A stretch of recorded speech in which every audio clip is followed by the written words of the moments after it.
Hey guys, welcome back to another video here on Toned In Entertainment, where we love pop culture. Now, I'm a huge fan of the Office TV series, and I also enjoy reading comic books. And in today's video, well, we're going to combine both of those things as I take a look at two comic books that are based off the hit TV series. Now, both of these comics are not backed by NBC and are published independently.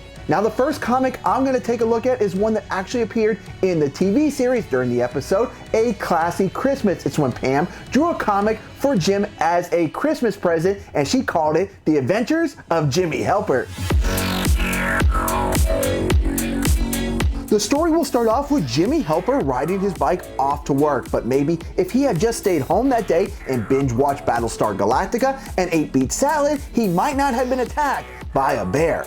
As Jim hustles into work, he's sweating profusely, but anyone who saw the one episode where Jim chose to bike to work knows that Jim is accustomed to working up a sweat, so his co-workers, such as Stanley, think nothing of it. However, Phillis's Mother Goose Instincts take over, and she believes that there is something wrong with Jim and he could possibly be sick. As Jim makes a mad dash to the bathroom and takes a good look at himself in the mirror, he realizes that he is no longer just an ordinary paper supply salesman. Now, unfortunately, that's all the story we have here. This is more of a collector's item than a comic book. However, if you are looking for a comic book, well, let's dive into The Return of the Office.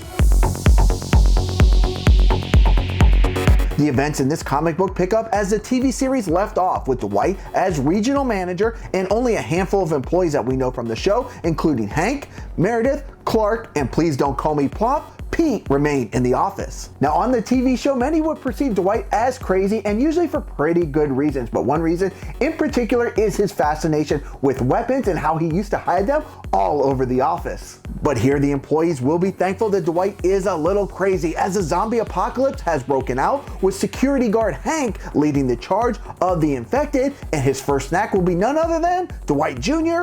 Clark. Dwight will hand out a goodie box of weapons so that his employees can defend themselves, and instructs them all to head to Shroot Farms where they'll be safe. The employees will split up into two cars, with Dwight riding in one car with the crew who is still continuing on with their documentary, and the rest of the willing employees will all hop into Meredith's van.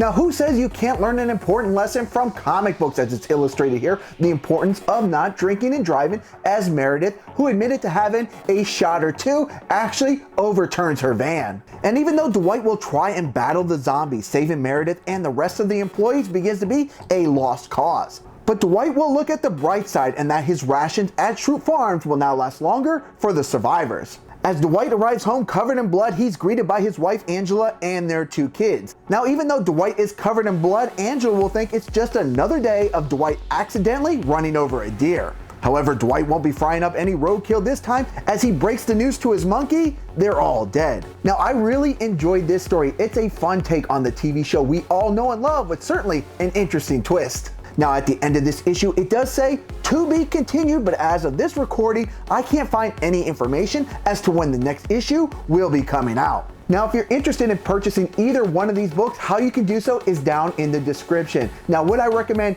either of these books to a comic book fan? Probably only The Return of the Office. However, if you're a fan of the TV series and you love collecting stuff from your favorite TV show, well, then I think both of these books belong in your collection. Now, did you guys know these comic books even existed? And if you did and you read them, what are your thoughts? All right, guys, if you love all things pop culture, make sure you subscribe here to Toned In Entertainment for future videos. Subscribe to the channel. Do it.